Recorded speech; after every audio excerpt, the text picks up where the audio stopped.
G20 के सफल समापन के बाद भारत के लिए कई महत्वपूर्ण चीजें इसमें से सामने निकल कर आई हैं। क्या क्या सफलताएं रही, इस पर बात करने के लिए केंद्रीय मंत्री नितिन गडकरी इस वक्त हमारे साथ जुड़ रहे हैं। सर, बहुत बहुत शुक्रिया समय निकालने के लिए एनडीटीवी के लिए। सबसे पहले सरकार को इस बात की बधाई कि जिस तरीके से G20 का समापन किया गया। मैं आपसे सबसे पहले यह पूछना चाहता हूं, क्या बड़ी उपलब्धियां जो इस G20 समिट से भारत की अध्यक्षता में पूरी होती दिखाई पड़ी? देखिए, G20 के सम्मेलन में वैसे पिछले साल भर से कार्यक्रमों का आयोजन हुआ और भारत इस समय विश्व के पटल पर एक बहुत ही अच्छी प्रतिमा भारत की और प्रधानमंत्री मोदी जी की इस G20 शिखर सम्मेलन के कारण निर्माण हुई। इस सम्मेलन में जो कुछ चर्चाएं हुई वो चर्चाएं भी बहुत फलदायी रही और विशेष रूप से बायोफ्यूल के बारे में जो रेजोल्यूशन हुआ, मैं 2004 से लगातार इस विषय का फॉलोअप करते आया हूं, 20 साल से। तो मुझे बहुत खुशी हुई कि निश्चित रूप से पूरे विश्व को दिशा देने के अनेक निर्णय इसमें हुए और भारतवासी होने के नाते हम सबको इसका बहुत बड़ा अभिमान भी है और निश्चित रूप से ये इवेंट ऐतिहासिक हुई है और पूरे विश्व में इसकी नोंद होगी और हम सब के लिए बड़ा अभिमान का विषय है। गडकरी साहब, बायोफ्यूल्स पर ही मैं आ रहा था अगले सवाल को लेकर, क्योंकि आप का कहें तो फेवरेट टॉपिक है आजकल। आप इस पर काफी, चाहे ग्रीन हाइड्रोजन हो उस पर बात करते हैं, आप क्लीन एनर्जी के लेकर काफी आपकी बातचीत रहती है। तो ये जो बायोफ्यूल अलायंस बना है, इससे अगर मैं सीधे सीधे पूछूं कि खास तौर से भारत को क्या मिलेगा और भारत क्या दे सकता है? देखिए, पहली बात तो ऐसे है कि भारत में 16 लाख करोड़ रुपए हम लोग फॉसिल फ्यूल को इंपोर्ट करने के लिए खर्चा कर रहे हैं। जब प्रधानमंत्री मोदी जी प्रधानमंत्री बने और मैं इस विभाग का मंत्री बना, तब हमारा ऑटोमोबाइल सेक्टर 4.5 लाख करोड़ का था और अभी हम 12.5 लाख करोड़ के हुए हैं। और हमने ये तय किया है कि आने वाले समय में हमें विश्व का नंबर 1 का ऑटोमोबाइल मैन्युफैक्चरिंग हब बनना है। अब विश्व में हम 7वें नंबर पे थे, अब हम 3रे नंबर पर आए हैं। अभी 2 महीने पहले जापान को पीछे डालकर हम 3रे नंबर हमने हासिल किया है। पहले नंबर पर चाइना, दूसरे नंबर पर यूएसए, 3रे नंबर पर इंडिया। और जिस प्रकार से वर्ल्ड के ऑटोमोबाइल ब्रांड जितने भी हैं वो हिंदुस्तान में लगातार काम कर रहे हैं इलेक्ट्रिक पर, ethanol, methanol, biodiesel, bio CNG, bio LNG, hydrogen, green hydrogen, इन सब बातों में जो रिसर्च हो रहा है इलेक्ट्रिक में, जैसे हमारी बैटरी केमिस्ट्री में लिथियम आयन के साथ sodium ion, zinc ion, aluminium air technology, इन सब बातों के कारण हम लोग आज विश्व में हमने एक लीडरशिप ली है।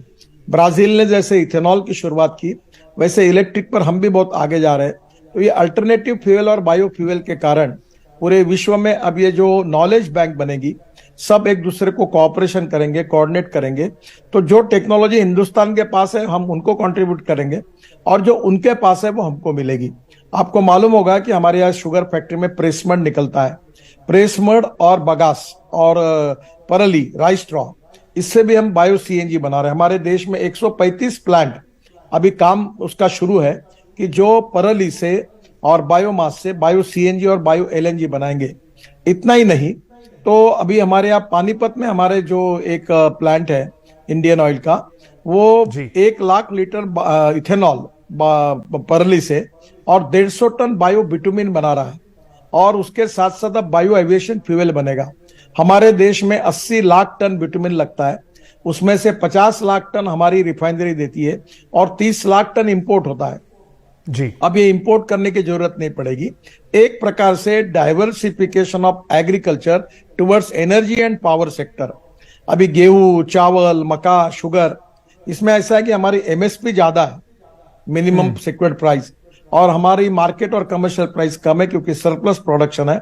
और निश्चित रूप से इसके कारण हमारा किसान जो है, हमारे जीडीपी ग्रोथ में हमारे एग्रीकल्चर सेक्टर का कंट्रीब्यूशन केवल 12% है और मैन्युफैक्चरिंग सेक्टर 22% है और 52 से 54% हमारा सर्विस सेक्टर का कंट्रीब्यूशन है और हमारे एग्रीकल्चर पर 65% लोग डिपेंड करते हैं।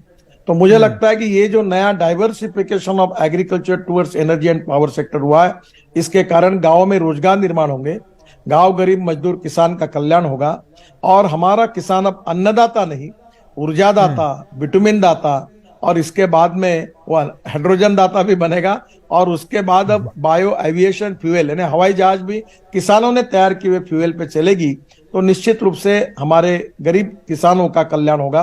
तो ये एक प्रकार से एक बहुत ही बड़ा एक रिवॉल्यूशन है। और इससे सबसे इंपॉर्टेंट चीज है कि प्रधानमंत्री जी ने जो ऐलान किया है पेरिस में किया था कि हम 2070 के पहले कार्बन न्यूट्रल देश बनेंगे। तो ये जो ऑटोमोबाइल इंडस्ट्री बढ़ रही है जैसी अच्छी बात है, वैसे उसके साथ साथ फ्यूल का कंजम्पशन बढ़ रहा है। आज 16 लाख करोड़ का इंपोर्ट है, कल ये 25 लाख करोड़ का होगा, तो देश की इकोनॉमी के लिए अच्छा नहीं है। तो अगर ये बायो फ्यूल अगर तैयार होगा तो ये अलायंस के कारण जो नई टेक्नोलॉजी आएगी उसका फायदा सबको होगा, और जिसके कारण हमारा इंपोर्ट कम होगा और इकोनॉमिक पॉइंट ऑफ व्यू हमको बहुत बड़ी राहत मिलेगी और नए रोजगार निर्माण होंगे। और सबसे महत्वपूर्ण बात है कि फॉसिल फ्यूल पेट्रोल डीजल और गैस के कारण जो प्रदूषण हो रहा वो प्रदूषण से मुक्ति मिलेगी। हम कार्बन न्यूट्रल बनने की तरफ जाएंगे। तो निश्चित रूप से आप दिल्ली में आपको अनुभव किया होगा कि दिल्ली की सबसे बड़ी समस्या प्रदूषण है, और इस प्रदूषण से मुक्ति मिलेगी तो जनता की सेहत सुधर जाएगी, स्वास्थ्य अच्छा होगा, किसानों को रोजगार मिलेगा, एग्रीकल्चर ग्रोथ रेट बढ़ेगा, गांव समृद्ध और संपन्न होंगे। तो ये बहुत बड़ी अलायंस की उपलब्धि है, और मैं 2004 से इसके लगातार इस विषय को एक मिशन के रूप में काम कर रहा था। मुझे व्यक्तिगत रूप से बहुत बड़ी खुशी हुई है कि ये बहुत अच्छी बात हुई है। गडकरी साहब, ये चाइना खास तौर से G20 जो मेंबर नेशंस हैं उसका हिस्सा तो है, लेकिन एक कहीं ना कहीं हमेशा एक बात बनी रही है मैन्युफैक्चरिंग हब को लेकर। भारत किस तरीके से चाइना, जिसको इस ग्लोबल फैक्ट्री कहा जाता है, वो शिफ्ट करके अब भारत बने। जिस तरीके से हमारा एक डेमोक्रेटिक डिविडेंड है, साथ ही साथ डेमोक्रेसी के साथ कई देशों को उम्मीद यही है कि अब धीरे धीरे जो चाइना से फैसिलिटीज हैं वो भारत की तरफ बढ़ेंगी। इस G20 समिट के बाद आपको कितनी आशा है कि भारत का जो मैन्युफैक्चरिंग है उसको प्रबल तरीके से और बढ़ावा मिलेगा? देखिए, सबसे इंपॉर्टेंट चीज है कि भारत ऐसा देश है कि सबसे ज्यादा young talented engineering man power अगर किसी देश में तो वो भारत में है।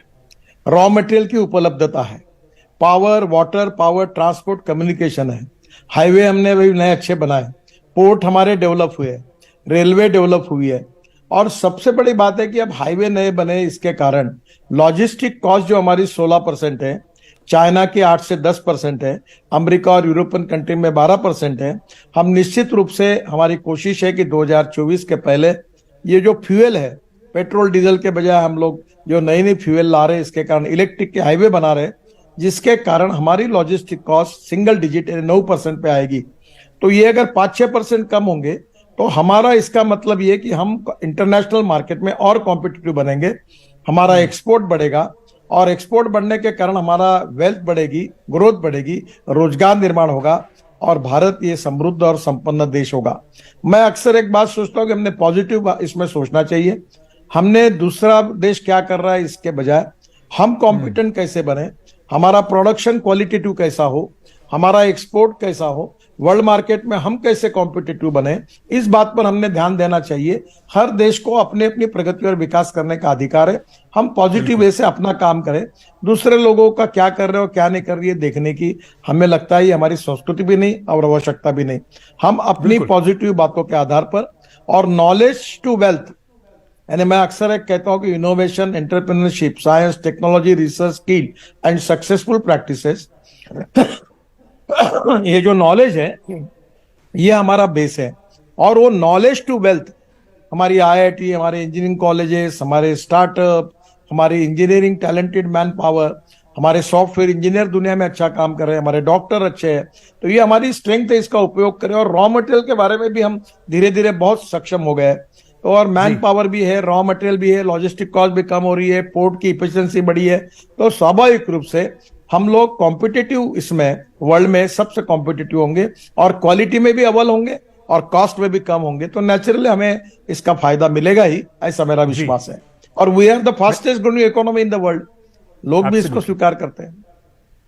मैं अंत में आपसे ये पूछना चाहूंगा ये जो G20 समिट हुआ है, एक दिल्ली डिक्लेरेशन, एक बड़ा डिक्लेरेशन है। लोगों को शुरुआत में बताया जा रहा था कि पता नहीं सारे देश इकट्ठे हो पाएंगे। इतने सारे महत्वपूर्ण मुद्दे इस वक्त दुनिया में हैं जिसमें दुनिया बटी हुई है, लेकिन फिर भी उसके साथ साथ एक सहमति बनाकर एक दिल्ली डिक्लेरेशन भी हुआ।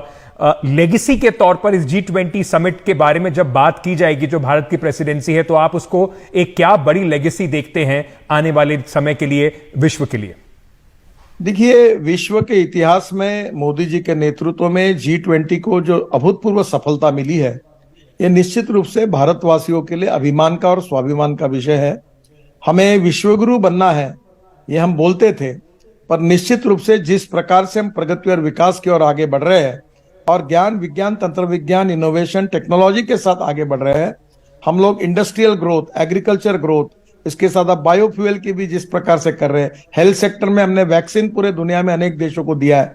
तो मुझे लगता है कि सभी क्षेत्रों में जो कुछ काम हम कर रहे हैं उसके आधार पर निश्चित रूप से एक प्रकार से G20 की सक्सेस स्टोरी तो बनी है, पर प्रधानमंत्री मोदी जी के नेतृत्व में भारत अब विश्व के में एक आकर्षण का केंद्र बना हुआ है और सभी भारतवासियों के लिए इन सब इवेंट का एक बहुत बड़ा अभिमान भी है और स्वाभिमान भी है। निश्चित रूप से आने वाले अनेक सालों तक निश्चित रूप से इतिहास में इसकी नोंद होगी और मुझे खुशी है कि भारत का गौरव बढ़ा है, हम सब लोग इसके गौरवान्वित हुए हैं। इस बात की खुशी निश्चित रूप से हमारे लिए हमारे अभिमान का विषय भी बनी हुई है। नितिन गडकरी जी, बहुत बहुत शुक्रिया सर हमारे साथ जुड़ने के लिए G20 समिट में। और जैसे नितिन गडकरी साहब ने इतने विस्तार से बताया, उनका फेवरेट जो विषय है बायोफ्यूल अलायंस जो है, ग्लोबल बायोफ्यूल अलायंस जो है, उससे भारत को, दुनिया को बहुत फायदा होगा। बहुत बहुत शुक्रिया सर। भारत ने कम से कम इस G20 समिट से अपने आप को, जो ग्लोबल साउथ है उसका अग्रणी देश, उसकी सबसे मजबूत आवाज के तौर पर जरूर पेश किया है। छोटा सा ब्रेक लेके फिर वापस आ रहे हैं खबरों के सिलसिले NDTV पर।